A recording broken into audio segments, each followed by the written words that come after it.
الصلاة والسلام على رسوله الكريم وعلى آله وأصحابه أجمعين أما بعد وقد قال الله تعالى يمحق الله الربا ويربي الصدقات وقال رسول الله صلى الله عليه وسلم ما نقص مال من صدقة صدق الله وصدق رسوله النبي الكريم۔ سب سے پہلے تو تاخیر پہ معذرت، آپ حضرات منتظر تھے عصر کے بعد سے، لیکن آج شہر میں بے انتہا رش ہے تو میں یہ 15 منٹ کا فاصلہ ہے، یہ میں نے 1 گھنٹے میں طے کیا، تو تاخیر اس وجہ سے ہو گئی۔ کوشش کروں گا کہ میں اس حوالے سے جو کچھ بھی گفتگو ہے آپ حضرات کے سامنے رکھ سکوں۔ سب سے پہلی بات تو یہ ہے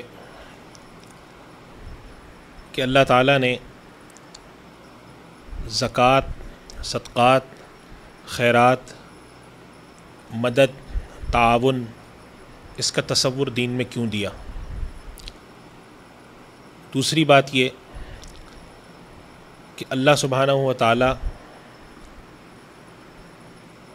ان چیزوں کے ذریعے دینے والے اور لینے والے کو تو دنیا کے لحاظ سے چیز مل گئی، آپ نے جا کے اس کے ہاتھ میں 500، 1000، 2000، 10,000 رکھ دیے، لیکن دینے والے کو کیا دیتا ہے، اس دنیا میں کیا دیتا ہے اور آخرت میں کیا دے گا، دوسری یہ بات اہم ہے۔ اور تیسری ایک اور بات بھی ہے، اور وہ یہ ہے کہ اس طرح کی جتنی چیزیں ہیں جب آپ ان پہ غور کرتے ہیں، دین کے پہلوؤں پہ غور کرتے ہیں، تو ایک بات نکل کے ہم سب کے سامنے آتی ہے کہ یہ دین حق ہے، اور اس کی نشانی یہ ہے کہ یہ دین حق ہونے کی نشانی یہ کہ یہ بڑا ہمگیر اور جامع ہے، جس کے لیے آج کل انگلش میں لفظ ہم استعمال کرتے ہیں، بہت کمپریہنسو ہے۔ یہ نہیں کہ وہ ایک سائٹ کے پر توجہ تو دیتا ہو، دوسری سائٹ کے بارے میں اس کے پاس کچھ ہو ہی نہیں، اور یہ بھی نہیں ہے کہ وہ لادین عناصر کی طرح صرف دنیا کی چیزوں کو تو دیکھتا ہوں، مگر انسان کی ایک ضرورت ہے روحانیت، اس کو نہ دیکھتا ہوں۔ تو یہ ساری باتیں ہیں جو کہ آج کی نشست میں انشاءاللہ میں کوشش کروں گا کہ آپ کے سامنے رکھوں۔ یہ جو آیت میں نے آپ کے سامنے پڑھی، اللہ سبحانہ و تعالیٰ فرماتے ہیں یمحق اللہ الربا، اللہ تعالیٰ سود کو مٹاتا ہے، ویربی الصدقات، اور صدقات کو پروان چڑھاتا ہے۔ پروان چڑھانے کا کیا مطلب ہے؟ ایک تو مطلب یہ ہے کہ اللہ اس کو بڑھاتا ہے، خود قرآن کریم میں دوسری جگہ فرمایا کہ وما انفقتم من شیء فہو یخلفہ، جو کچھ تم خرچ کرتے ہو تو اللہ وہ اس کو لوٹا دیتا ہے۔ اور اسی طریقے سے روایات میں آتا ہے کہ یہاں پہ اتنا 1 درہم انسان خرچ کرتا ہے اور اللہ تعالیٰ کے یہاں اس کا دگنا تگنا حتیٰ کہ 700 گنا تک اجر مل جاتا ہے۔ تو ایک تو یہ تصور ہے یربی الصدقات کا۔ دوسرا اس کا ایک اور مفہوم ہے، اور وہ مفہوم یہ ہے کہ جس معاشرے میں صدقات، خیرات، صدقات کا تصور ہمارے اردو کا الگ ہے اور عربی کی اصطلاح صدقے کا الگ ہے۔ حدیث شریف میں آتا ہے کہ تم اپنی بیوی کے منہ میں لقمہ دے تو یہ بھی صدقہ ہے، اپنے ماں باپ پہ خرچ کر تو یہ بھی صدقہ ہے۔ تو صدقے کا تصور دین میں بہت بڑا ہے۔ ہمارے یہاں تو صدقے کا مطلب سمجھا جاتا ہے صرف کسی غریب کی مدد کر دینا، وہ بھی شامل ہے اس میں۔ لیکن آپ جا رہے ہیں، آپ نے دیکھا کہ بھئی میرے ابا کی چپل پرانی ہو گئی ہے، ابا پہنتے ہیں، کہتے کچھ نہیں ہے، پرانے وقت کے ہیں، ضعیف ہو چکے ہیں، وہ کہتے ہیں بس ٹھیک ہے چپل ہماری۔ لیکن اگر میں ابا کو ایک دوسری اچھی مضبوط اور آرام دہ چپل لا دوں تو ان کو آرام ملے گا۔ یہ آپ کا عمل جو ہے یہ بھی صدقہ ہے۔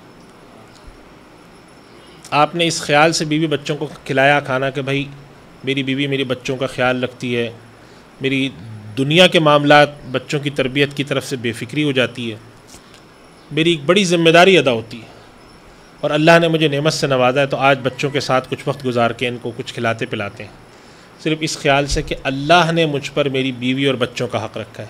آپ کا یہ عمل بھی صدقے میں شمار ہوگا۔ تو اللہ تعالیٰ یہ فرماتے ہیں کہ وہ معاشرہ جس کے اندر صدقے کا ایک نظام قائم ہو، لوگ ایک دوسرے کی خیر خواہی، مدد کے پر چلتے ہوں، اس معاشرے کے بارے میں اللہ فرماتا ہے یربی الصدقات، اللہ اس کو بڑھاتا ہے. بظاہر تو یہ لگ رہا ہے لین دین سے کم ہو رہا ہے، لیکن حقیقت میں بڑھ رہا ہے.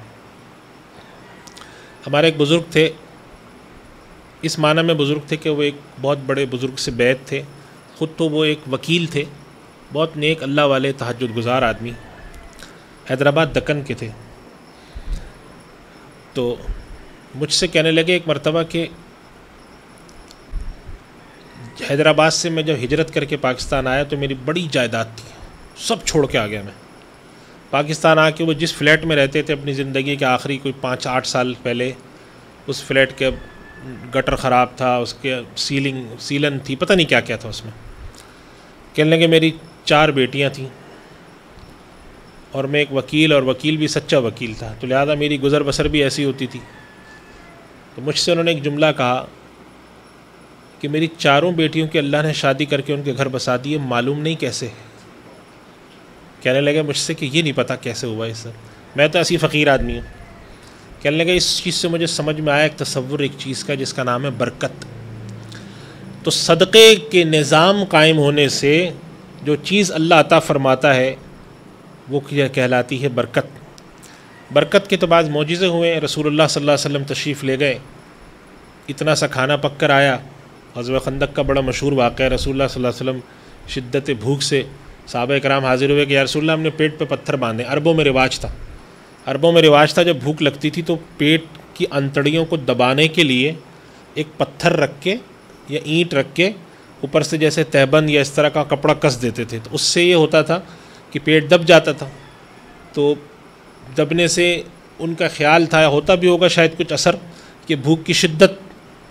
تو صحابہ نے حاضر ہو کر اس کے رسول اللہ شدت بھوک سے ایک پیٹ پتھر باندھے. آپ نے دکھایا کہ آپ صلی اللہ علیہ وسلم نے 2 پتھر باندھے ہوئے تھے. تو ایک صحابی جو ہے نا ان کو بڑا سا خیال ہوا، گھر گئے، انہوں نے بیوی سے کہا کچھ ہے، تو انہوں نے کہا اتنا سا بکری کا بچہ ہے. انہوں نے کہا اللہ وہی پکا دو.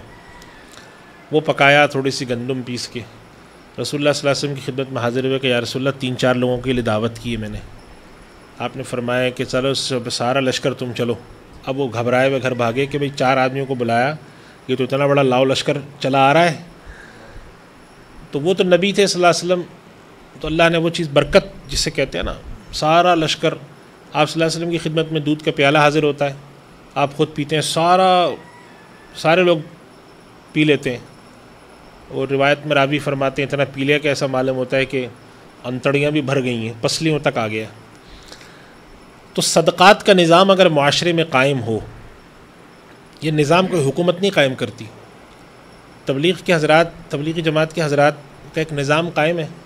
کہیں پر ٹی وی پہ اشتہار دیکھا یا کسی حکومت نے کبھی کچھ کیا؟ نظام قائم ہے نا کتنا بڑا.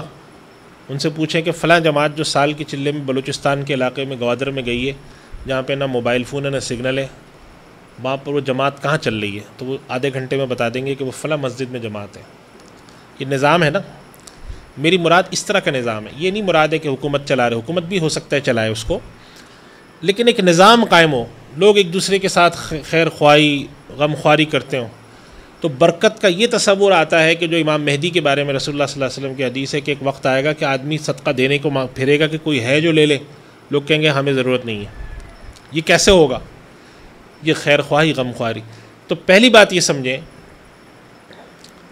کہ صدقات کا نظام جہاں پر بھی جاری ہو، زکوٰۃ کی شکل میں جاری ہو، مستحقین کی امداد کی شکل میں جاری ہو، غریبوں کے لیے علاج معالجے کی سہولیات کے لیے ہو، جہاں پر یہ نظام جاری ہوتا ہے وہاں اللہ تعالیٰ برکت عطا فرماتے ہیں. اور قرآن کریم میں وعدہ ہے وَمَا أَنفَقْتُم مِّن شَيْءٍ فَهُوَ يُخْلِفُهُ، تم جو کچھ بھی خرچ کرو گے وہ لوٹا دے گا تم کو. تو یہ تو اللہ کا وعدہ جھوٹا نہیں ہو سکتا. اور رسول اللہ صلی اللہ علیہ وسلم کی حدیث میں نے آپ کے سامنے پڑھی مَا نَقَصَ مَالٌ مِّن صَدَقَةٍ، صدقہ کرنے سے مال کم نہیں ہوتا. اللہ کی راہ میں خرچ کرنے سے مال لگتا ہے کہ کم ہوا، یہ تو آپ کو آخرت میں ملتا ہے، آخرت میں کیا بلکہ دنیا میں ہی ملتا ہے. آفات سے بھی بچایا جاتا ہے، مال میں برکت ہو جاتی ہے. تو زکوٰۃ اور صدقہ فطر، تو ایک تو بات یہ سمجھیں جو میں نے ابھی عرض کی کہ اس نظام کے جاری ہونے سے اللہ تعالیٰ برکت عطا فرماتا ہے. اور آپ یاد رکھیں کہ ہم لوگوں نے جب سورۃ القریش پڑھی، لإیلاف قریش، ترجمہ پڑھا تھا مدرسے میں ہم پڑھ کے گزر گئے، فَلْيَعْبُدُوا رَبَّ هَذَا الْبَيْتِ، کہ قریش کو چاہیے کہ وہ اس گھر کے مالک کی عبادت کریں، وہ مالک اطعمہم من جوع، جس نے ان کو بھوک میں کھلایا اور خوف سے امن میں رکھا۔ تو ہم پڑھ کے گزر گئے، ہم نے کہا ہوتا ہوگا کچھ۔ آج جب کراچی کے حالات میں ہم باہر نکلتے ہیں نا، فجر کی نماز کے لیے آدمی باہر نکلتا ہے تو کیا کیفیت ہوتی ہے اس علاقے میں تو سب کو پتہ ہے۔ باہر نکلتے ہیں تو کیا پتہ ہوتا ہے کہ واپس آئے گا؟ جتنے داڑھی ٹوپی والے، میں تو جب باہر نکلتا ہوں بھائی اللہ سے دعائی کرتے ہیں کہ یا اللہ تو خیر عافیت کا معاملہ فرما، لیکن سب یہاں جو بیٹھے ہیں مجلس میں، یہ کیفیت کہلاتی خوف۔ تو سورۃ القریش جب ہم نے پڑھی تو 20 سال پہلے سمجھ آئی ان حالات میں کہ وہ کیا نعمت ہے جو اللہ تعالیٰ فرما رہا ہے کہ تمہیں بھوک میں اس نے کھلایا اور خوف سے امن دیا۔ رسول اللہ صلی اللہ علیہ وسلم نے کیا ارشاد فرمایا کہ امن کی یہ کیفیت ہوگی کہ ایک عورت تنہا سونا اچھالتی بھی جا رہی ہوگی، کوئی پوچھنے والا نہیں ہوگا۔ یہاں تو آپ سیکیورٹی گارڈ کے ساتھ جائیں تو وین لوٹ لیتے ہیں۔ تو یہ ہے وہ خوف کی کیفیت۔ تو کہنے کا مقصد یہ ہے کہ بہت ساری چیزیں ایسی ہوتی ہیں جو انسان سن کے گزر جاتا ہے، اس کو سمجھ نہیں آتی کہ بھئی ہوتا ہوگا، لیکن ایسا ہے نہیں۔ رسول اللہ صلی اللہ علیہ وسلم جب ارشاد فرماتے ہیں کہ ما نقص مال من صدقہ، مال صدقے سے نہیں کم ہوتا تو وہ یقیناً کم نہیں ہوتا۔ اب اس کے اللہ تعالیٰ کیسے دیتا ہے، کیا کرتا ہے، یہ وہ جانتا ہے۔ تو زکوٰۃ اور صدقات کا تصور دین نے عبادات میں کیوں رکھا؟ قرآن کریم میں اللہ سبحانہ و تعالیٰ نے مشرکین مکہ کے بارے میں ارشاد فرمایا ہے کہ وہ یہ جملہ کہا کرتے تھے اَنُطْعِمُ مَن لَّوْ يَشَاءُ اللَّهُ أَطْعَمَهُ، جب ان سے کہا جاتا تھا خرچ کرو، بھوکے لوگ ہیں، غریب لوگ ہیں، وہ کہتے تھے ہم اس کو کیوں کھلائیں جس کو اللہ نے بھوکا رکھا ہے؟ بھئی اس کو آدمی اللہ نے 2 وقت کی روٹی نہیں دی ہے، پریشان ہے، اس کی بیوی بیمار ہے، اس کی بچیاں ہیں گھر میں، کمانے والا کوئی نہیں، خود اس کی کمر کی ریڑھ کی ہڈی میں مہروں میں پرابلم ہے، کما نہیں سکتا، کھا نہیں سکتا، چلنا پھرنا مشکل ہے۔ بھئی اللہ کو اگر اس کو دینا ہوتا تو دیتا۔ یہ سورہ یاسین کی مڑی اَنُطْعِمُ مَن لَّوْ يَشَاءُ اللَّهُ أَطْعَمَهُ، اللہ سبحانہ وتعالیٰ نے آگے فرمایا ان انتم الا فی ضلال مبین، تم بے شک تم کھلی گمراہی میں ہو۔ تم اس نظام ہی کو نہیں سمجھ سکے کہ اللہ یبسط الرزق لمن یشاء ویقدر سے اللہ چاہتا کیا ہے۔ تم یہ سوال اٹھاتے ہو کہ اللہ نے اس کو خود نہیں دیا، ہم کیا دیں اس کو۔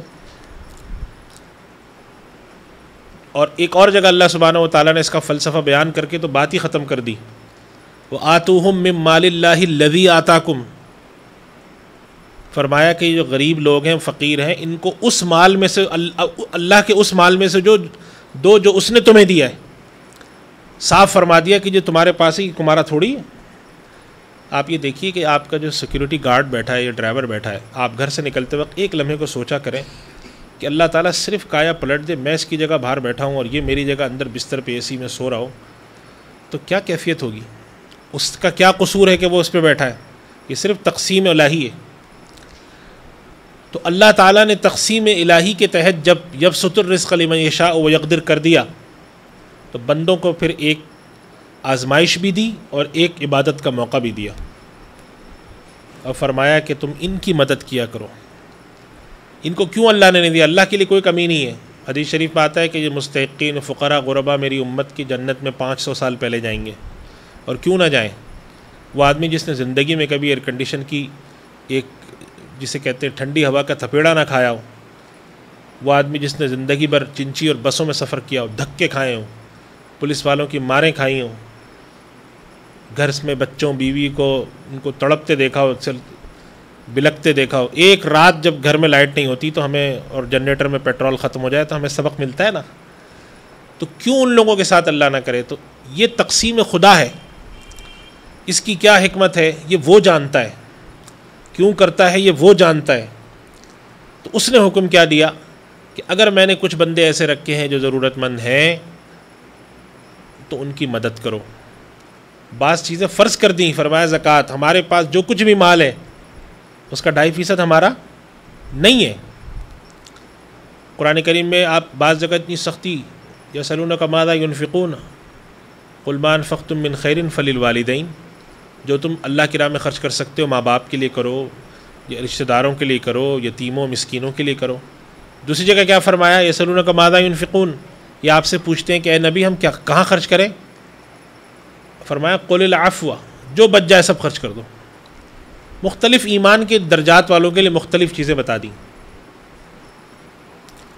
ایک حدیث میں آتا ہے کہ ضعیف اور کمزور لوگوں کے بارے میں آپ صلی اللہ علیہ وسلم نے ارشاد فرمایا وَهَلْ تُنْصَرُونَ وَتُرْزَقُونَ إِلَّا بِضُعَفَائِكُمْ، تمہاری مدد اس لیے کی جاتی ہے، تمہیں رزق اس لیے دی جاتا ہے کہ تمہارے ساتھ کمزور ہیں، تمہارے کمزور تمہارے ساتھ ہیں، ان کی وجہ سے اللہ تعالیٰ خاندان میں ایک بچہ پیدا کرتا ہے جس کا نصیب اچھا ہوتا ہے، اس بچے کی وجہ سے ماں باپ کو، بہن بھائیوں، سب کو مل رہا ہوتا ہے۔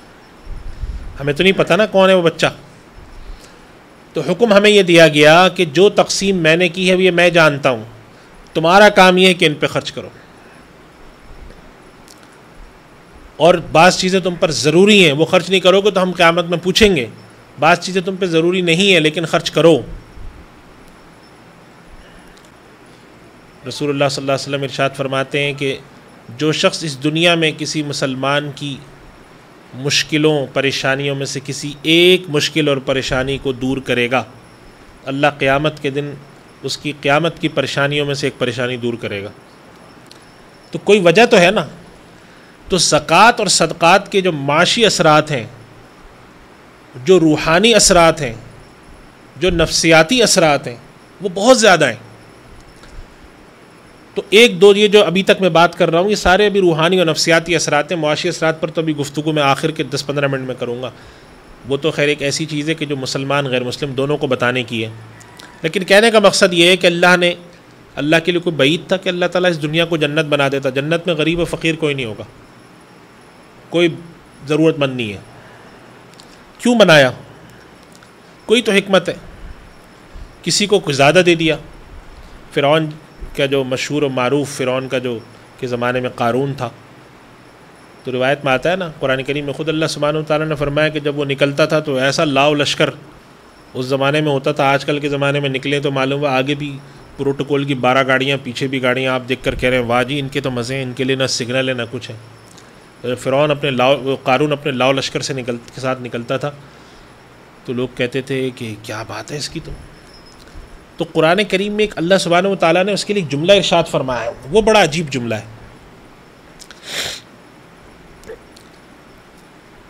اور کہ اذ قال له قومه لا تفرح، جب اس کی قوم والوں نے اس سے کہا بھائی تو اتنا مت اترایا کر، وَأَحْسِن، آگے ہے بلا تنس نصیبک من الدنیا، وَأَحْسِن كَمَا أَحْسَنَ اللَّهُ إِلَيْكَ، تو لوگوں کے ساتھ ایسے ہی اچھا کیا کر جیسے اللہ نے تیرے ساتھ اچھا کیا۔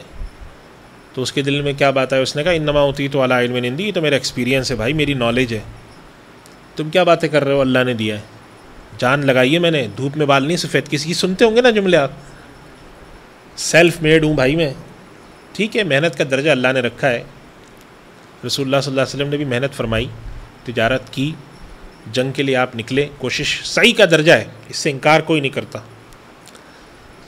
لیکن اس نے یہ کہا احسن کما احسن اللہ الیک کے جواب میں اس نے کہا انما اوتیتہ علی علم عندی، بھائی یہ تو سب میرا ایکسپیرینس اور نالج کی وجہ سے مل رہا ہے، کیا تم لوگوں نے یہ لگا رکھی ہے کہ اللہ نے تمہارے ساتھ اچھا کیا ہے تو اللہ کے نام ہے سب ٹھیک، میری جو مرضی ہوگی کروں گا، سب ختم ہو گیا نا اس کا۔ میرے پاکستان میں 2 سال پہلے جو سیلاب آیا کشمیر اور ان علاقوں میں، تو میں ایک رپورٹ پڑھ رہا تھا، BBC کے ایک نمائندے نے لکھی کہ میں گیا تو ایک آدمی بیٹھا ہوا رو رہا تھا ایک جگہ، تو میں نے اس سے روک کر پوچھا کہ کیا بات ہے، تم کیوں رو رہے ہو، تم یہاں پہ تو امدادی چیزیں مل رہی ہیں، تو وہ کہنے لگا ایک جگہ سے پانی گزر رہا تھا دریا کا، تو اس نے اشارہ کر کے بتایا کہ یہ تقریباً کوئی 250 فٹ جگہ ہے جو دریا نے پوری کاٹ کے، یعنی دریا کے کنارے جگہ تھی، تو دریا کا اتنا پریشر تھا کہ 250 فٹ جگہ تقریباً 3-4-5 کلومیٹر لمبی اور 250 فٹ چوڑی جگہ پوری کاٹ دی دریا نے۔ کہہ رہے یہاں میرا ہوٹل تھا، اور یہ لوگ جو لائن میں لگے ہیں یہ میرے ہوٹل کے آگے لائن میں لگ کے کھانا اور یہ چیزیں لیا کرتے تھے، آج یہ لائن میں لگے ہیں اور میرا ہوٹل، اس نے کہا کہاں تھا تمہارا ہوٹل، اشارہ کر کے کہا یہ جو پانی بہہ رہا ہے جس جگہ 250 فٹ چوڑی مٹی دریا نے کاٹ دی ہے بہہ کر، اس پر میرے طرح کے اور 20 ہوٹل تھے، وہ پتہ نہیں مطلب جسے کہتے ہیں نا صفحہ ہستی سے نشان مٹ جانا، وہاں پر جو ہوٹل سب بہہ کر وہاں دریا بہہ رہا ہے۔ کہہ رہا ہے کہ میں سوچتا ہوں کہ ایک کر و فر تھا نا، ایک یہ جو آپ ان علاقوں میں چلے جائیں، ناران کاغان وغیرہ میں جو دریا کے کنارے ہوٹل ہیں، ان میں ایک ہوٹل کا کرایہ 3، 4، 5، 7 ہزار روپے ہوتا ہے، اور ہوٹل بھرے رہتے ہیں 3 مہینے. تو آپ سوچیں اس آدمی کے پاس کتنی دولت ہوگی، لاکھوں کروڑوں روپے کمانے والے، سب ختم ہو گیا.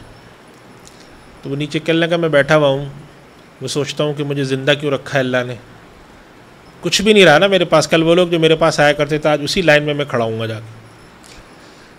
تو ایک بات تو یہ بات ذہن میں رکھنی چاہیے کہ ہر وقت یہ بات رکھیں، کچھ نہیں باہر نکلتے ہوئے چوکیدار کو دیکھیں، گارڈ کو دیکھیں، فقیر کو دیکھیں کہ اللہ یہ تیری تقسیم ہے، کل تو مجھے اس کی جگہ کھڑا کر دے، میں کیا کر لوں گا بتائیں.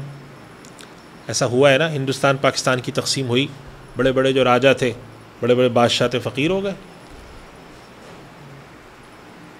تو ایک تو یہ بات ہے کہ صدقات و خیرات کرتے وقت یہ ذہن میں رکھیں کہ اللہ تیرا دیا ہوا، تیرا عطا کیا ہوا ہے، تو مجھے توفیق عطا فرما کہ میرا ہاتھ ہمیشہ دینے والا رہے، تیری راہ میں خوب خرچ کیا کروں. اور پھر اس کا یہ ذہن میں رکھیں کہ اللہ تیرا شکر ہے کہ تو نے مجھے اس قابل کیا کہ میں تیرے ان بندوں کے کام آؤں. آپ یہ دیکھیں کتنی بڑی نعمت ہے جس شخص کے پاس دولت ہو اور اللہ کی راہ میں خرچ کرتا ہو، کتنی بڑی نعمت ہے. دیکھیں آج کے دور میں عبادات صحابہ اکرام والی، بزرگوں والی نہیں ہو پاتی، تہجد میں نہیں اٹھا جاتا، نماز بڑی مشکل سے پڑھی جاتی ہے. اب اگر اللہ نے کسی کو دولت دی ہوئی ہے تو کم سے کم وہ اللہ کی راہ میں خرچ کر کے یہ نیکی تو کما سکتا ہے. یہ کہہ سکتا ہے کہ یا اللہ میری ہمت نہیں ہوتی، نمازیں نہیں پڑھی جاتی، دل نہیں لگتا، نفس مغلوب ہو گیا، گناہ کی چیزیں زیادہ ہو گئی ہیں، تو تیرا شکر ہے کہ تو اپنی راہ میں ہم سے خرچ کرا دیتا ہے. تو اس وجہ سے یہ اللہ کی ایک بہت بڑی نعمت ہے اس معنی میں کہ یہ آپ کے لیے ذخیرہ آخرت بنتی جا رہی ہیں. حدیث شریف میں خود آیا ہے نعم المال الصالح للرجل الصالح، اچھا مال، پاکیزہ مال ایک نیک آدمی کے لیے بہت اچھی چیز ہے. وجہ اس کی کیا ہے کہ وہ خرچ کرتا رہتا ہے اللہ کی راہ میں، اپنا اجر و ثواب بڑھاتا رہتا ہے، خرچ کرنے کی وجہ سے اللہ واپس دے دیتا ہے اس کو. تو آپ دیکھیں آپ تو نفع میں رہے نا، یعنی آپ نے اگر ایک اکاؤنٹنگ انٹری آپ نے دی کہ میرے پاس سے پیسہ گیا، تو قرآن کریم اور حدیث شریف کے مطابق آپ کا پیسہ گیا نہیں، واپس آ جائے گا. تو آپ نے کیا انٹری کرنی ہے، 10 روپے گئے، دوسری انٹری کرنی 10 روپے آئے. تو بات تو مطلب آپ کی جیب سے کچھ نہیں گیا، بلکہ 10 روپے ہی نہیں، ہو سکتا ہے 100 روپے آئیں. تو اس وجہ سے یہ اللہ کی بڑی نعمتیں عبادات. اللہ تعالیٰ نے جو تقسیم رکھی ہے، کسی کو کم کسی کو زیادہ، یہ محض اس کی تقسیم ہے. اللہ یبسط الرزق لمن یشاء، علماء اکرام نے لکھا ہے کہ مشیت اللہ کی جو ہے نا کسی کو نہیں پتہ. اللہ تعالیٰ نے فرمایا ذالک فضل اللہ یؤتیہ من یشاء، جس کو وہ چاہے. اس کی مشیت، نبی کس کو بناتا ہے؟ جس کو چاہے. اولاد کس کو عطا کرتا ہے؟ جس کو چاہے. تو جہاں اللہ کی مشیت ہے، ہمارے ایک بزرگ تھے وہ کہا کرتے تھے جب مشیت کا لفظ آتا ہے تو میں کانپتا ہوں، اس لیے کہ رحمت کے بارے میں اللہ نے فرما دیا کہ میری رحمت نیک لوگوں کے قریب ہے، ان رحمت اللہ قریب. تو رحمت کا تو ایک آئیڈیا ہو گیا ہمیں کہ بھائی نیکی کرو گے تو اللہ کی رحمت قریب آ جائے گی. لیکن فضل کے بارے میں فرما دیا کہ یہ مشیت پہ، ذالک فضل اللہ یؤتیہ من یشاء. جنت میں داخلہ مشیت پہ، رزق کے اندر اضافہ مشیت پہ. تو اس وجہ سے یہ بات مستحضر رہنی چاہیے کہ یہ تقسیم مشیت عزدی ہے، کسی کو غریب، کسی کو فقیر، کسی کو اونچا، کسی کو نیچا. میں پچھلے دنوں BBC پہ ایک رپورٹ چھپی، میں حیران ہو کے پڑھتا رہا اس کو. انہوں نے لکھی ہے، 2 رپورٹیں تھیں. ایک رپورٹ انہوں نے لکھی کہ کراچی میں ایسے لوگ آباد ہیں کہ جن کے پاس نہ شناختی کارڈ ہے نہ پاسپورٹ ہے. تو 4-5 بوڑھے لوگوں کا انٹرویو انہوں نے چھاپا. وہ 25 سال سے پاکستان میں، اصل ہندوستان کے، کسی وجہ سے پاکستان آ گئے یا پاسپورٹ ایکسپائر ہو گیا، اب جانی کہتے ہیں ہم نہ پاکستان سے باہر جا سکتے ہیں نہ انڈیا میں جا سکتے ہیں، ہمارا تو کوئی ثبوت ہی نہیں ہے. تو انہوں نے سے پوچھ رہے تھے تم کیا چاہتے ہو؟ کہنے لگے بس کیا ہم تو موت کا انتظار کر رہے ہیں. میری بچی کا کبھی کبھی فون آ جاتا ہے تو دور ہے، ہم جا ہی نہیں سکتے. اب میں پڑھتا رہا، میں سوچتا رہا، میں نے کہا یا اللہ، ہم لوگوں نے ان تکالیف کو سوچا ہی نہیں ہے کہ ہم لوگ نکلیں اور ہم گھر کے دروازے پر آئیں اور ہمیں معلوم ہے گھر کا دروازہ بند ہے، ہماری گلی ایک رات صرف ہو جائے ہمارے ساتھ، 3 گھنٹے کے لیے ہو جائے. کیا ہو جاتا ہے بھائی، گھر میں سب بیوی بچے پریشان بیٹھے ہیں، ہم گلی میں نہیں آ سکتے، علاقے میں حالات خراب ہیں. پوری رات نیند نہیں آئے گی آپ کو دوسری جگہ. وہ بیچارے 10-15 سال سے. میں نے کہا اللہ تیری شان ہے، کیسی کیسی چیزیں تو نے دنیا میں مشیت سے کر رکھی ہیں. تو تقسیم الہی جو ہے غریب اور فقیر کی، یہ مشیت عزدی ہے. حکم ہمیں یہ دیا کہ صدقات کرو، خیرات کرو، خرچہ کرو، بانٹو اللہ کی راہ میں. تو یہ تو اس کے روحانی اور نفسیاتی اثرات ہیں. اور رمضان المبارک کے ساتھ ایک خاص بات یہ ہے کہ رمضان میں چونکہ ثواب بڑھا دیا جاتا ہے، تو ہمارے علماء کرام، ہمارے بزرگوں کا طریقہ رہا ہے کہ رمضان میں زیادہ تر زکوٰۃ نکالا کرتے تھے. ویسے رمضان میں زکوٰۃ کا نکالنا ضروری تو نہیں ہے، محرم میں بھی نکال سکتے ہیں، لیکن چونکہ اس میں ثواب بڑھا دیا جاتا ہے تو نیکی کی کرتے تھے. اب آپ آ جائیں ان کے معاشی اثرات. اس پر عالم اسلام میں بہت سارے ملکوں میں کام ہوا ہے کہ ایک بڑی مشہور معاشی نظریہ ہے پاورٹی ایلیویشن کا، غربت کا خاتمہ. تو بہت سارے ہمارے یہاں کے لوگوں نے لکھا ہے کہ زکوٰۃ اللہ کی طرف سے دیا گیا، مسلمان ماہرین معاشیات کو دیا گیا، ایک جسے کہتے ہیں کہ مسلم اکانومسٹ کے لیے ایک بلٹ ان ٹول ہے پاورٹی ایلیویشن کا. بلٹ ان یعنی اس نظام میں یہ اللہ تعالیٰ نے جسے کہتے ہیں نا گھونپ کے رکھ دیا ہے، یہ پایا ہی جاتا ہے اس میں.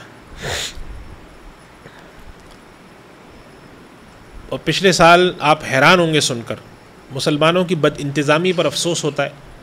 میرا تعلق چونکہ معاشی چیزوں سے، 2 سال پہلے میرے پاس عالم اسلام میں ایک ادارہ کام کرتا ہے، تو بیسیکلی برطانیہ کا ادارہ، ارنسٹ اینڈ ینگ، بڑا مشہور ادارہ ہے. ان لوگوں نے ایک رپورٹ مرتب کی تھی جو مجھے پتہ چلی کہ عالم اسلام میں خاص طور پہ گلف ریجن میں 40 ارب ڈالر سالانہ زکوٰۃ نکلتی ہے. 40 ارب ڈالر. اور انہوں نے سیدھے سیدھا حساب کیا ہوا تھا کہ جی ڈی پی کا صرف 2.5% لے لیا تھا کہ اس اکانومی میں جو کچھ بھی پیدا ہوتا ہے اس کا 2.5% زکوٰۃ ہے سارے علماء کے یہاں. تو وہاں پر تو تیل پیدا ہوتا ہے، وہاں پر سیاحت ہے. گلف ریجن سے مراد ہے سعودی عرب، سارے جی سی سی کنٹریز اور باقی عرب کنٹریز یہ وہ. اور وہ صاحب مجھ سے کہنے لگے کہ میری سمجھ میں نہیں آتا، میں حیران ہوں یہ زکوٰۃ جاتی کدھر ہے. 40 ارب ڈالر آپ کو پتہ ہے کیا ہے؟ پاکستان کے آدھے قرضے ہیں جو پاکستان نے 50-60 سال میں جمع کیے ہیں، وہ 1 سال میں نکلتی ہے زکوٰۃ. میں نے ان سے پوچھا یہ جاتی کدھر ہے؟ کہنے لگے بس مسلمانوں کے یہاں انتظامی معاملات جو ہیں نا وہ بڑے خراب ہیں، ادھر ادھر کہیں کھپ جاتے ہیں. اور ان لوگوں نے اس ماڈل پہ کام شروع کیا کہ زکوٰۃ نکال کر اگر ہم اس کو لوگوں کو اپنے پاؤں پہ کھڑا کرنے کے قابل کرنے کی کوشش شروع کریں تو غربت کا کتنا خاتمہ ہو سکتا ہے. ہمارے یہاں حکومت نے زکوٰۃ لینی شروع کی. جو اصل تصور تھا حکومت کی زکوٰۃ لینے کی اجازت دینے کا فتویٰ، اس کے پیچھے یہ بات تھی کہ حکومت کی، جسے ہم لفظ استعمال کرتے ہیں آؤٹ ریچ. کراچی میں رہنے والا تاجر کراچی میں ہی دے سکتا ہے. بھائی میرے پاس زکوٰۃ ہوئی تو میں اپنے دوست سے پوچھ لوں گا، ہاں بھائی کوئی جاننے والا ہے، ماسی واسی کو دے دوں گا، اپنے کوئی رشتہ داروں میں مستحق ہوا، مدر سے چلا جاؤں گا. اب ستار عیدی صاحب یہی کر سکتا ہوں نا میں. حکومت کو زکوٰۃ دینے کے پیچھے فلسفی یہ تھی کہ حکومت چونکہ پورے ملک کو جانتی، تو ہو سکتا ہے کہ وہ کراچی، لاہور، اسلام آباد جیسے اچھے شہروں سے زکوٰۃ جمع کرے، اور بلوچستان کے دور دراز خاران اس طرح کے علاقوں میں جہاں زکوٰۃ دینے والا ہی کوئی بڑی مشکل سے میسر ہے، اسے ہم کہتے ہیں کہ ایکویٹیبل ڈسٹریبیوشن کرے گی گورنمنٹ، مناسب جگہوں پر خرچ کرے گی. وہ سارا اتنا بہترین نظام بنا تھا، سب خراب ہو گیا. وہ زکوٰۃ کے پیسے جمع ہوتے ہیں تو حکومت اس کے کبھی کچھ لوگ حج کر لیتے ہیں، کچھ کر لیتے ہیں، کچھ کر لیتے ہیں.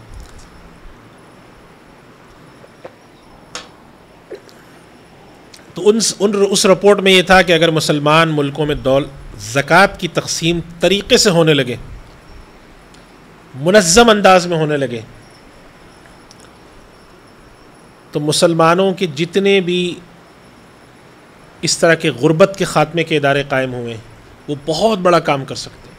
تو زکوٰۃ کے اثرات بہت اچھے ہیں، اور ہم اللہ سے دعا کرتے ہیں، امید کرتے ہیں کہ اللہ فکری طور پر، علمی طور پہ اور عملی طور پہ ایسے باصلاحیت لوگوں کو تو اقتدار عطا فرما جو ان چیزوں کا استعمال کر سکیں.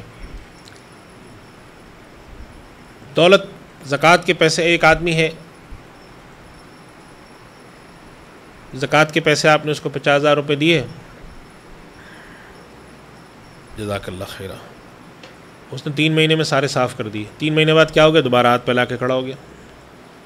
تو زکوٰۃ کے اوپر کام کرنے والے مسلمان ماہرین معاشیات کہتے ہیں کہ اس کو گھر کے خرچہ چلانے کے لیے پیسے دیں ہم، مگر کوشش یہ کریں کہ 50,000 کے بجائے 20,000 تو اس کو خرچہ دے دیا، وہ بھی تھوڑا تھوڑا، بھائی 5,000 خرچ کرو۔ بھائی ظاہر ہے ایک آدمی کے ہاتھ میں 50,000 روپے دے دیں تو وہ کیا کرے گا؟ غریب آدمی ہے، کچھ نہ کچھ تو کرے گا، ٹی وی خرید لیا، یہ خرید لی، موٹر سائیکل خرید لی، گھر میں یہ لے آیا وہ لے آیا، 50,000 آج کل کیا ہے؟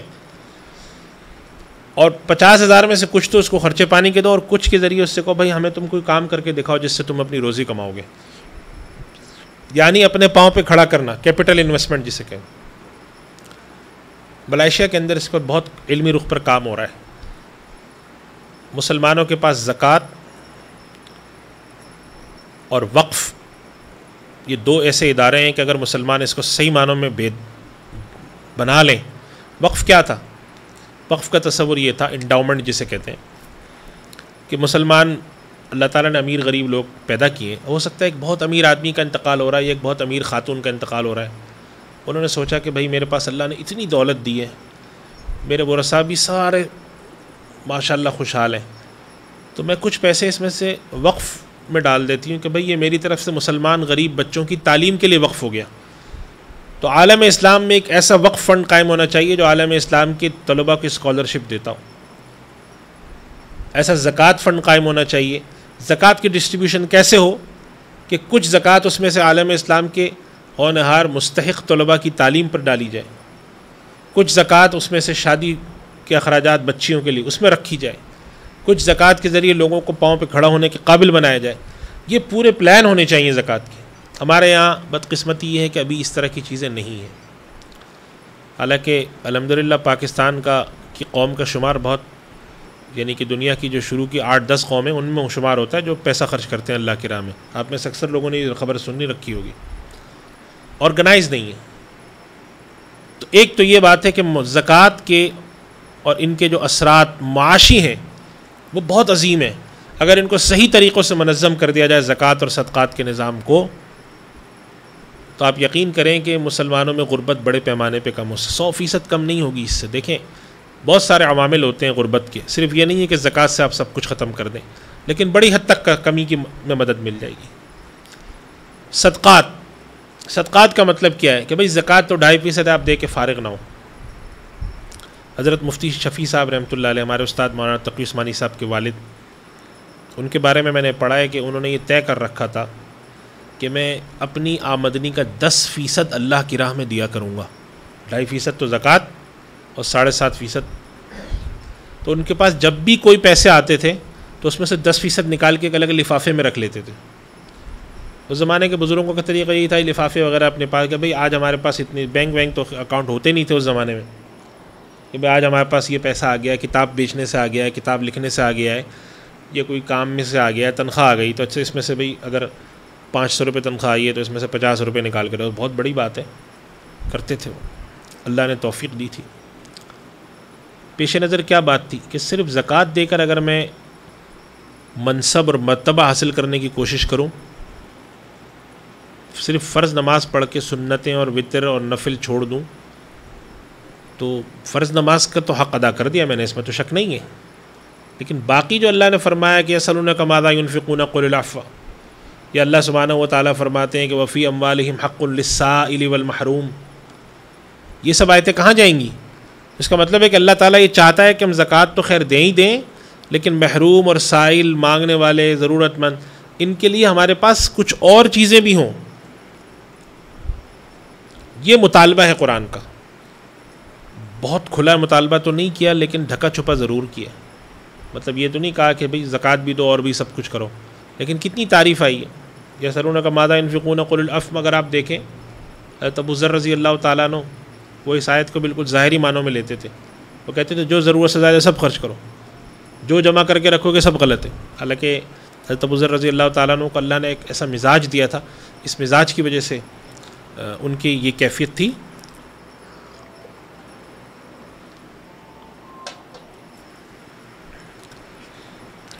تو اس وجہ سے زکوٰۃ، صدقات، خیرات، عطیات، یہ سب یعنی اپنے پاس سے خرچ کرنا، مسلمانوں کی کیا نشانی بتائی اللہ سبحانہ و تعالیٰ نے؟ الف لام میم ذالک الکتاب لا ریب فیہ، ہدی للمتقین الذین یؤمنون بالغیب، یہ کتاب ہدایت ہے ان لوگوں کے لیے جو متقی نیک لوگ ہیں۔ کون ہیں وہ؟ الذین یؤمنون بالغیب، جو بن دیکھے ایمان لاتے ہیں، اللہ کو نہ دیکھا لیکن مانتے ہیں کہ اللہ تو ہے۔ ویقیمون الصلاۃ، نماز قائم کرتے ہیں، اور آگے فرمایا ومما رزقناہم ینفقون، اور جو کچھ ہم نے ان کو رزق دیا ہے اس میں سے خرچ کرتے ہیں۔ تو خرچ کرنے سے مراد صرف زکوٰۃ نہیں ہے، ضرورت مندوں پر، عزیز و اقارب پر۔ ہمارے یہاں ایک غلط تصور یہ قائم ہو گیا، لوگ کہتے ہیں کہ بھئی فلاں آدمی ہے نا، اس کے گھر میں تو صوفہ بھی ہے، اس کے گھر میں پردے بھی ہیں، کارپیٹ بھی ہے۔ بھئی ہو سکتا ہے کہ ایک آدمی نے اچھے وقتوں میں چیزیں لے لیں، اب اس کے پاس کچھ نہیں۔ مجھ سے ایک صاحب نے پوچھا کہ میں فلاں صاحب کی مدد کرنا چاہتا ہوں مگر ان کے پاس تو صوفہ بھی ہے، یہ بھی ہے۔ تو میں نے کہا آپ چاہتے ہیں کہ پہلے وہ روڈ پر آئیں، سب کچھ بیچ باج دیں، پھر آپ ان کی مدد کریں؟ میں نے کہا بھائی ایک آپ جائزہ لے لیں جا کر کہ ایک عام خاندان میں ایک گھر میں کیا چیزیں ہو سکتی ہیں۔ میرے گھر میں کچھ نہ کچھ تو ہوگا مہمانوں کے لیے۔ ایک فقیر کے گھر بھی آپ جائیں تو اس کے پاس اگر ایک کمرہ ہے تو اس کا کونا اس نے صاف کر کے مہمانوں کے لیے رکھا ہوگا۔ یہ انسان کی فطرت ہے۔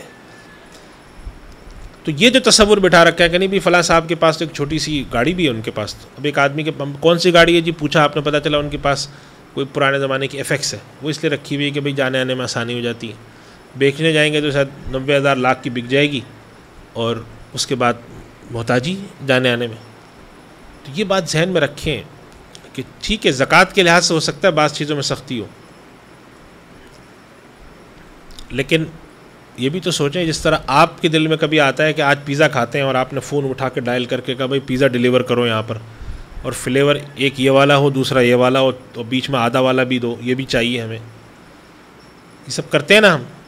تو جب ہم اس کو پیسے دیں گے اس کا بھی تو دل چاہتا ہوگا۔ تو ایک تو یہ بات ذہن میں رکھیں کہ اس معاملے کو تھوڑا سا اندازہ آپ کو اگر ہو گیا کہ نہیں بھائی وہ آدمی ضرورت مند ہے، ٹھیک ہے، اس کے مطلب بچے، اب ہمارے ایک بزرگ تھے وہ بسا اوقات ہی کہتے کرتے تھے کہ جو آدمی سرکاری ملازم دیانتدار ہے 12ویں 10 سے 12 گریڈ کا وہ مستحق زکوٰۃ ہے۔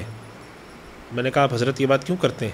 کہنے لگے میں دیانتدار کی شرط لگاتا ہوں، اگر وہ اپنی تنخواہ میں گزارا کر رہا ہے، 4 بچے ہیں اور اپنا گھر نہیں ہے، تو اس سے بڑا مستحق زکوٰۃ کوئی نہیں ہے، فقیر بھی نہیں ہے، چونکہ فقیر تو مانگ مانگ کے 500 روپے کما لیتا ہے روز۔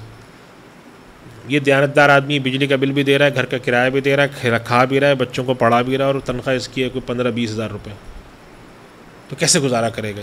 مستحق زکوٰۃ ہے وہ۔ تو کہنے کا مقصد یہ ہے کہ ایک اور حدیث آتی ہے، بڑی عجیب و غریب حدیث ہے، آپ سب نے سن رکھی، بڑا خوف آتا ہے سن کر۔ اللہ تعالیٰ فرماتے ہیں میں تیرے پاس کھانا کھانے آیا تھا، تو نے مجھے کھانا نہیں کھلایا، تو وہ کہتا ہے اللہ تو کب آیا تھا میرے پاس؟ اللہ تعالیٰ فرماتے ہیں فلاں شخص تیرے پاس جب آیا تھا وہ میں ہی تو تھا۔ یعنی یہ مراد نہیں کہ اللہ تھا، بلکہ مراد یہ ہے کہ وہ شخص جو آیا تھا اس کے آنے پر میں دیکھنا چاہتا تھا کہ یہ میرے نام پہ مانگ رہا ہے، تو اس کو دیتا ہے نہیں دیتا؟ آپ نے کہا چلو بھاگو یہاں سے۔ بڑا مشکل فیصلہ ہے، میں یہ نہیں کہوں گا آسان ہے، بسا اوقات آپ دیتے ہیں اور بسا اوقات آپ جب فقیر کو منع کرتے ہیں تو رات تک آپ کو خیال آتا رہتا ہے یا اللہ میں نے اس کو منع کر دیا، مجھے معاف کر، مگر میرا دل نہیں مائل ہو رہا تھا۔ مجھ سے ایک صاحب نے مسئلہ پوچھا میں کیا کروں؟ میں نے کہا بھائی کیا کر سکتے ہیں، اللہ نے صرف دل ہی تو دیا ہے جو انسان کو بتا سکتا ہے کہ بھئی یہ آپ کسی کے حالات پہ غور کریں، اللہ سے دعا کر لیا کرو کہ یا اللہ یہ شخص مجھ سے مانگنے آیا ہے، اگر یہ واقعی ضرورت مند ہے تو میرے دل کو کھول دے، میرے ہاتھ کو کھول دے۔ وہ بات اپنی جگہ ہے کہ یہ بہت آسان کام نہیں ہے، ہر ایک کو آپ دیتے رہیں تو وہ بھی پسند نہیں کیا گیا۔ وَلَا تَجْعَلْ يَدَكَ مَغْلُولَةً إِلَىٰ عُنُقِكَ وَلَا تَبْسُطْهَا كُلَّ الْبَسْطِ، نہ تو ہاتھ کو بالکل یوں باندھ کے رکھو کہ کچھ دو ہی نہیں، اور نہ یہ کہ اتنا پھیلا دو کہ لٹاتے رہو، بیچ کی راہ اختیار کرو۔ لیکن کہنے کا مقصد یہ ہے کہ ضرورتیں دیکھیں لوگوں کی، معاشی رخ پر جو اثرات ہیں اس کے، وہ اس وجہ سے نہیں پھیل پا رہے زکوٰۃ کے اثرات کہ زکوٰۃ کا نظام ہم لوگوں نے انتہائی خراب کر رکھا ہے۔ دیکھیں انفرادی طور پہ میں زکوٰۃ نکالوں گا تو 4 5 10 12 لوگوں تک چلی جائے گی، لیکن اگر عالم اسلام میں ایک ایسا ادارہ ہو جس پر مجھے اور آپ کو اعتماد ہو، یعنی یہ ادارہ، لوگ کہتے ہیں ایسا ادارہ بنانا مشکل ہے، میں کہتا ہوں بالکل غلط کہتے ہیں۔ آپ بینک میں جا کے اکاؤنٹ کھول کے اپنے پیسے وہاں رکھواتے ہیں، آپ کو سکون گھر میں پیسے ہوئے رکھے پہ ہوتا ہے بینک میں رکھے ہوئے پہ؟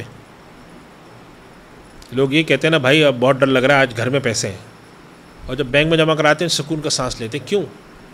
بینک تو غیر ہے، وہ ایک نظام ایسا بن گیا ہے کہ آپ کو اس پر اعتماد ہے کہ مگر میں نے بینک میں پیسے جمع کرا دیے تو یہ نہیں ہو سکتا ابھی بینک سے کال ہے جی آپ کے اکاؤنٹ میں پیسے نہیں، یہ نہیں ہو سکتا۔ اس کا مطلب ہے کہ نظام تو بنا سکتے ہیں لوگ، کہیں گڑبڑ ہے، سستی ہے. تو ایک ایسا نظام بنانا جس کے ذریعے زکوٰۃ کی تقسیم کو 100% کبھی بھی تقسیم زکوٰۃ کی نظام کے ذریعے نہیں ہوگی، 20-25% تو لوگ انڈیویجولی دیں گے نا، لیکن اس طرح کا نظم قائم کرنا. اور پھر زکوٰۃ کی تقسیم کرتے وقت اس چیز کا بھی خیال رکھیں، آپ دور دراز کے آپ کے رشتہ دار ہیں، بھائی ہیں، چچا زاد بھائی ہیں، ہو سکتا ہے سگا بھائی بھی ہو. آپ نے دیکھا میرا سگا بھائی بڑا شریف دیانتدار ہے، ایک کمپنی میں جاب کرتا ہے، 30-35-40 ہزار تنخواہ ہے اس کے 4 بچے ہیں، سب پڑھ رہے ہیں. اس کا کرایہ کا ایک فلیٹ ہے جس میں 10-12 ہزار کرایہ پہ رہتا ہے. آپ سوچیں وہ کیسے گزارا کرتا ہو، بچوں کی فیسیں وغیرہ. تو آپ نے سوچا کہ سال میں 2 مرتبہ اس کی ضرورت پڑتی ہے کتابوں اور اس سب یونیفارم وغیرہ کے لیے اور داخلے کے لیے، تو جب اس کی کوئی ضرورت آئے تو میں کسی طرح سے مدد کر دیا کروں اس کی. یہ سوچ کر کریں کہ اللہ تو دیکھ رہا ہے. قرآن کریم میں اللہ سبحانہ و تعالیٰ نے عزیز و اقارب ذوی القربہ کا درجہ یتامہ اور مساکین سے پہلے رکھا ہے. جگہ جگہ قرآن کریم ہے نا، قل ما انفقتم من خیر فللوالدین والاقربین والیتامى والمساکین وابن السبیل. تو عزیز و اقارب کا درجہ سب سے پہلے، زکوٰۃ صدقات خیرات میں عزیز و اقارب کا درجہ سب سے پہلے، مدارس سب سے پہلے، سب کا درجہ بعد میں. اگر ہے کوئی، ہاں آپ سمجھتے ہیں کہ میرے اپنے یہ میرا جو رشتہ دار ہے ان کو اگر میں زیادہ پیسے بھیجوں گا کھا جائیں گے. انسان کی فطرت ہے نا، پیسے ہوتے ہیں کھا جاتا ہے، جیب میں پڑے ہوں تو آپ نے کہہ دیا کہ اچھا بھائی ان کو میں ہر مہینے پیسے بھیج دیا کروں گا، ایک ساتھ دوں گا کھا جائیں گے. وہ بھی ٹھیک ہے، ایک ہر مہینے دیں آپ. تو زکوٰۃ کے جو معاشی اثرات ہیں، معاشرے کے اندر سے غربت کا خاتمہ، معاشرے کے اندر سے ناہمواری کا خاتمہ، ابھی بھی اثرات نظر آتے ہیں ہمیں. لیکن اگر اس کام کو ہم منظم کر لیں تو پھر آپ دیکھیے گا کہ معاشرے میں سے غربت بڑی حد تک دور ہوگی. 3-4 معاشی طور پہ کام کرنے سے معاشرے میں یہ لوگ جو کہتے ہیں نا کہ بسا اوقات آپ نے اشتہار پڑھا ہوگا کہ بھائی ہمارے اولاد بچے 2 اچھے ہونے چاہیے، اس لیے کہ ہمارے یہاں بچے زیادہ ہونے کی وجہ سے ساری معاشی خرابیاں ہیں. یہ بات غلط ہے. ٹھیک ہے بچوں کے اور اولاد کے زیادہ ہونے سے فرق پڑتا ہے، اس سے کوئی انکار نہیں کر سکتا، لیکن آپ یہ کہیں کہ یہ خرابیاں اس وجہ سے نہیں، خرابیاں ہماری نااہلی اور کرپشن کی وجہ سے. ورنہ اگر ہم اپنے یہاں زکوٰۃ کا نظام ٹھیک کر لیں، زکوٰۃ صدقات خیرات عشر کا نظام ٹھیک کر لیں، نمبر 2 وراثت کی تقسیم کے معاملات درست کر لیں، نمبر 3 کاروبار کے اندر اپنے دیانتداری کا عنصر پیدا کر لیں، تو آپ یاد رکھیں ہمارے معاشرے کے اندر سے غربت اور یہ بہت سارے مسائل، میرے خیال ہے 99% مسئلے حل ہو جاتے ہیں. ہمارے یہ چیزیں بہت خراب ہیں. زکوٰۃ کے اندر نظام میں لوگ اپنی گڑبڑیں کرتے ہیں. تو زکوٰۃ کے معاشی اثرات، صدقات کے معاشی اثرات، اپنے پاس دی ہوئی چیز، آتوہم من مال اللہ الذی آتاکم، ان کو وہ مال دو جو اللہ نے تمہیں دیا ہے. اللہ نے اس کہا ہے یہ مال میرا ہے، یہ میں نے تمہیں دیا ہے، تم ان کو دو. اس سے معاشرے کے اندر سے ایک ہمواری پیدا ہوتی ہے، معاشرے کے اندر طبقاتی خلیج میں کمی آتی ہے. اللہ تعالیٰ اپنا فضل فرمائے، لیکن بات یہ ہے کہ اس وقت ہمارا جو معاشی نظام ہے وہ حد سے زیادہ خراب ہے. پوری دنیا کا بے انتہا غریب اور بے انتہا امیر لوگ موجود ہیں. بیچ میں وہ آدمی جو کہ نہ غریب ہو نہ امیر ہو، جسے مڈل کلاس کہتے تھے، ایسا آدمی تو ختم ہوتا جا رہا ہے. ایک زمانے میں 25-30 ہزار تنخواہ بہت بڑی ہوتی تھی. آج کے زمانے میں 25-30 ہزار تنخواہ کیا ہے؟ اللہ نہ کرے اگر گھر میں کوئی بچہ صرف بخار کا مریض ہو جاتا ہے تو سارا بجٹ خراب ہو جاتا ہے.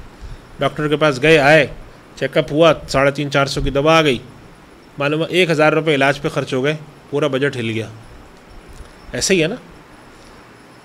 معاشرے میں جو معاشی تقسیم کا فرق آ رہا ہے اس میں ایک بہت بڑا کردار زکوٰۃ کا ہے، اور یہ ہماری مسلمانوں کی من حیث المجموع ذمہ داری ہے کہ ہم اس نظام کو ٹھیک کریں. ہم نے اس نظام کے ساتھ بڑا غلط کیا ہوا ہے. صدقات کا بھی، مستحقین کو زکوٰۃ کے علاوہ دینے کا بھی قرآن کریم نے ایک عجیب اصطلاح استعمال فرمائی، وفی اموالہم حق للسائل والمحروم. 2 طرح کے لوگ ہوتے ہیں، ایک ہوتا ہے مانگنے والا اور ایک ہوتا ہے محروم. محروم کا مطلب ہے نہیں اس کے پاس، لیس پریولیج جسے ہم کہتے ہیں نا، نہیں ہے، آپ کو پتہ نہیں ہے، اس کے حالات ایسے ہی ہیں، کبھی منہ سے نہیں بولے گا. اور دوسری جگہ فرمایا کہ تعریفہم بسیماہم لا یسألون الناس الحافا، آپ چہرہ دیکھ کے پہچان لیں گے کہ یہ آدمی کے معاشی حالات ٹھیک نہیں ہے، لیکن وہ کبھی کسی سے کہے گا نہیں. سفید پوش جنہیں کہتے ہیں ہم، ان کا خیال رکھنا ہماری بڑی ذمہ داری ہے، اجتماعی ذمہ داری ہے. تو کہنے کا مقصد یہ تھا مختصراً آخر میں کہ اللہ تعالیٰ نے یہ جو عبادات رکھی ان کے معاشی اثرات بھی ہیں، سماجی اثرات بھی ہیں، نفسیاتی اثرات بھی ہیں اور روحانی اثرات بھی ہیں۔ اور بلا وجہ میں ان عبادات کے اندر مال کا عنصر نہیں رکھا گیا۔ بعض عبادات ایسی ہیں جس میں صرف بدنی عبادات ہیں، محنت ہے انسان کی، مال نہیں خرچ ہوتا، نماز ہے، روزہ ہے۔ بعض میں مال بھی خرچ ہوتا ہے، محنت بھی خرچ ہوتی ہے، حج ہے، لیکن بعض میں صرف مال خرچ ہوتا ہے۔ اللہ نے اس عبادت کے لیے نرمی رکھ دی، سال میں ایک دفعہ کہا۔ زکوٰۃ ہر مہینے تو نہیں دینی پڑتی نا، ہر روز تو نہیں دینی پڑتی، اور مخصوص مقدار میں شرط رکھی کہ بھئی اتنا نصاب مال و تب ہے۔ دینے والوں کے لیے 8 بتا دیے، مستحقین کے دو، مساکین کو دو، فقراء کو دو۔ تو اس وجہ سے آج کے دور میں جو مستحقین ہیں، ہمارے رشتہ دار ہوں، مساکین ہیں، دینی تعلیم کے ادارے ہیں، یہ خدمت کے بڑے بڑے ہسپتال ہیں، شوکت خانم ہسپتال ہے، عبدالستار عیدی ہیں، اس طرح کے جتنے بھی ادارے ہیں، انڈس ہاسپٹل ہیں، یہ بڑی خدمت خلق کرنے والے ادارے ہیں۔ ان سے بھی ذرا ہم مطالبہ تو کرتے ہیں کہ ان اداروں نے بعض نے زکوٰۃ کے بعض معاملات کو فقہ حنفی کے نقطہ نظر سے مرتب نہیں کیا ہوا، اللہ تعالیٰ ان کو بھی توفیق دے، لیکن یہ بڑی خدمت خلق کے ادارے ہیں، ان کے ذریعے بڑا لوگوں کا کام ہوتا ہے۔ ان اداروں کو جا سکتا ہے، ان کے علاوہ جو بہت سارے ٹرسٹ ہیں ہمارے یہاں جو غریب اور مستحقین کی مدد کرتے ہیں، ان کو دیا جا سکتا ہے۔ اگر حکومتی ادارے ایسے قائم نہیں تو ایسے چھوٹے چھوٹے ادارے قائم ہیں، اس کے ذریعے معاشرے میں آپ اپنی زکوٰۃ اور صدقات کے جو اثرات ہیں وہ پھیلا سکتے ہیں۔ تو اللہ تعالیٰ کا ہمیں شکر ادا کرنا چاہیے کہ اللہ نے ہمیں ایسی نعمتیں، ایسی عبادت عطا فرمائی۔ بنی اسرائیل اور بعض پچھلی امتیں ایسی تھیں کہ ان کو صدقہ دینے کا طریقہ یہ ہوتا تھا کہ وہ صدقہ زمین پہ رکھ دیتے تھے، جا کے آسمان سے ایک آگ آ کے اس کو کھا جاتی تھی۔ اللہ نے ہمارے یہاں صدقے عجیب سے رکھا، اللہ تعالیٰ نے یہ نہیں رکھا آسمان سے آ جائے۔ اللہ نے فرمایا کہ یہ امت محمدیہ کے لوگوں، اگر تم صدقہ اور زکوٰۃ دینا چاہتے ہو مجھے خوش کرنے، اپنے کمزوروں کو دے دو، میں خوش ہوں گا۔ ورنہ یہ کر سکتا تھا نا، جاؤ پہاڑ میں پھینک دو، زمین میں دفن کر دو، دریا میں بہا دو، وہ اللہ کی چیز ہے نا، اس کی جو مرضی کرتا، مگر اپنی کمال رحمت سے اس نے کہا بھئی انہیں کو کھلا پلا دو، ہم خوش ہیں۔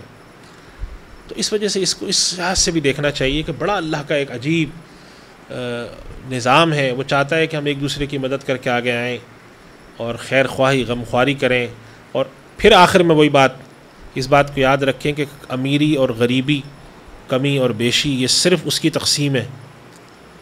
اور جو لوگ یہ سمجھتے ہیں کہ نہیں بھائی، وہ قرآن کریم میں صاف فرما دیا نُطْعِمُ مَن لَّوْ يَشَاءُ اللَّهُ أَطْعَمَهُ، ہم ان کو کھلائیں جن کو اللہ نے نہیں کھلایا۔ تو اللہ نے فرمایا تم گمراہ ہو، یہ ہماری تقسیم ہی نہیں سمجھ سکے، تو ہم نے تو دنیا تقسیم کی، کچھ کو امیر کچھ کو غریب، مشیت سے۔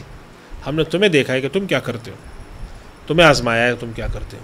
بس ان کلمات پہ اپنی گفتگو ختم کرتا ہوں۔ وآخر دعوانا الحمدللہ رب العالمین۔ کچھ اور چیزیں دعا کر لیں۔ الحمدللہ رب العالمین والصلاۃ والسلام علی رسول الکریم وعلی آلہ وصحبہ اجمعین۔ اے اللہ، جو کہا گیا، جو سنا گیا، اس میں جو خیر کی بات ہو تو اس کو ہمارے لیے نافع بنا دے، جو اللہ خیر کی بات نہ ہو، کوئی شر کی بات ہو، کوئی غلطی ہو، تو اس کے بد اثرات سے ہمیں محفوظ فرما، کہنے والے کو معاف فرما، سننے والوں کو بھی معاف فرما۔ اے اللہ، تیرا مبارک مہینہ قریب آ رہا ہے، رحمتوں کا، مغفرتوں کا، جہنم سے آزادی کا۔ محض اپنے فضل و کرم سے ہمیں اس مہینے کو بھرپور طریقے سے اپنے لیے نافع بنانے کی توفیق عطا فرما۔ ہمارے بڑوں کو، ہمارے چھوٹوں کو، ہمارے بچوں کو، ہماری بہنوں کو، بیٹیوں کو، بیویوں کو، خواتین کو، سب کو اے اللہ تو توفیق عطا فرما کہ وہ تیری رضا کے کام کریں۔ دن کے روزے، رات کی قیام اور تلاوت، ان سب کی توفیق عطا فرما۔ مغفرت کی نعمت عطا فرما، جہنم سے آزادی کی نعمت عطا فرما، شب قدر کی نعمت عطا فرما، نیک لوگوں میں شامل فرما۔ رمضان کے روزے اے اللہ اس دفعہ سخت موسم میں ہیں، طویل روزے ہیں، محض اپنے فضل و کرم سے اپنی بارگاہ میں ان روزوں کو قبول فرما، پورا کرنے کی توفیق عطا فرما۔ ہمارے وہ بزرگ جو روزے رکھتے آئے ہیں اور اس سال بھی روزہ رکھنا چاہتے ہیں، اللہ تو غیب سے ان کی مدد فرما۔ ہمارے ملک پر، ہماری امت مسلمہ پہ رحم فرما یا اللہ۔ امت مسلمہ اس وقت بہت بڑے بھونچال اور خلفشار میں ہے۔ عرب ملکوں میں یا اللہ سیاسی بحران ہے، ہمارے ملک میں بھی کیا حال ہے، ہمارا شہر بدامنی کا شکار ہے، لاکھوں لوگ شام میں قتل ہو رہے ہیں، امت میں تفرقہ، فرقہ واریت، اختلافات یا اللہ حدود سے بڑھ گئے ہیں۔ اے اللہ تو اس امت پہ رحم فرما، امت کو کلمہ حق پہ جمع فرما۔ مسلمانوں میں جو اختلاف اور انتشار اور افتراق اپنی حد سے باہر نکل رہا ہے، اے اللہ تو اس کو حدود میں لے آ، یا اللہ تو اس کو حدود میں لے آ۔ ہم سب کی جان، مال، عزت، آبرو اور ایمان کی حفاظت فرما۔ ہمارے شہر کو پرامن بنا، ہمارے پاکستان کو پرامن بنا۔ پشاور میں اور کوئٹہ میں ان سب علاقوں میں آئے دن لوگوں کی جان کسی طرح سے محفوظ نہیں، یا اللہ لوگوں کی جان و مال کی حفاظت فرما۔ اے اللہ اگر کچھ لوگ غلطی پر کے راستے پر ہیں تو ان کو ہدایت عطا فرما، جو لوگ غلطی سے کچھ باتوں کو درست سمجھ بیٹھے ہیں اللہ ان کو توفیق عطا فرما۔ اے اللہ ہمارے علماء کی، ہمارے مشائخ کی، دین کی بات کہنے والوں کی، تیرا نام بلند کرنے والوں کی اللہ حفاظت فرما۔ اے اللہ ان کے فیض کو جاری ساری رکھ۔ یا اللہ تو کسی کا محتاج نہیں، ہم سب تیرے محتاج ہیں، مگر اے اللہ تیری سنت ہے کہ تو اپنے دین کو علماء، صوفیاء، مشائخ، تیرا نام لینے والوں کے ذریعے قائم رکھتا ہے۔ اور تیرے نبی کا فرمان ہے کہ اے اللہ تیرے نبی نے فرمایا کہ اللہ دنیا میں سے علم نہیں اٹھائے گا بلکہ علماء کو اٹھائے گا، دین اس طرح سے نہیں اٹھائے گا بلکہ دینداروں کو اٹھائے گا۔ تو اللہ تو دینداروں کو ہم میں قائم رکھ، ان کو سلامت رکھ، ان کو حیات دے۔ جو بھی لوگ دین کا کام کرتے ہیں، مشائخ ہوں، تبلیغ کے حضرات ہیں، مدارس ہیں، اللہ کی راہ میں مزاحمت کرنے والے ہیں، جو لوگ ہیں، اے اللہ تو سب کو حق پر قائم رکھ، حق کے راستے پر چلا۔ اور اے اللہ ہم سب کو حق کے راستے پر گامزن رکھ۔ ہم میں سے جو لوگ غلط راستے پر چل جائیں یا راستے سے تھوڑا بہت بھٹک جائیں، ہمیں اللہ واپس ہدایت کے راستے پر لا۔ رسول اللہ صلی اللہ علیہ وسلم کی اتباع نصیب فرما، اپنے ماں باپ کا فرما بردار بنا، ہمارے جو بزرگ دنیا سے جا چکے ہیں ان کی مغفرت فرما، رسول اللہ صلی اللہ علیہ وسلم کی شفاعت اور معیت عطا فرما، اور ہم سب کو اللہ حق کے راستے پر قائم رکھ اور حق پر ہمارا خاتمہ فرما۔ اللہم ارنا الحق حقا وارزقنا اتباعہ وارنا الباطل باطلا وارزقنا اجتنابہ، وصلی اللہ تعالی علی خیر خلقی سیدنا مولانا محمد وعلی آلہ وصحبہ اجمعین برحمتہ۔ www.darsaquran.com رمضان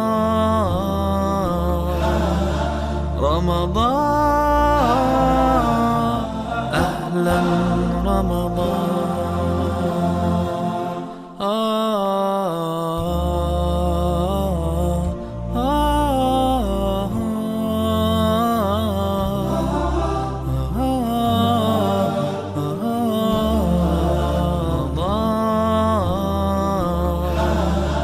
رمضان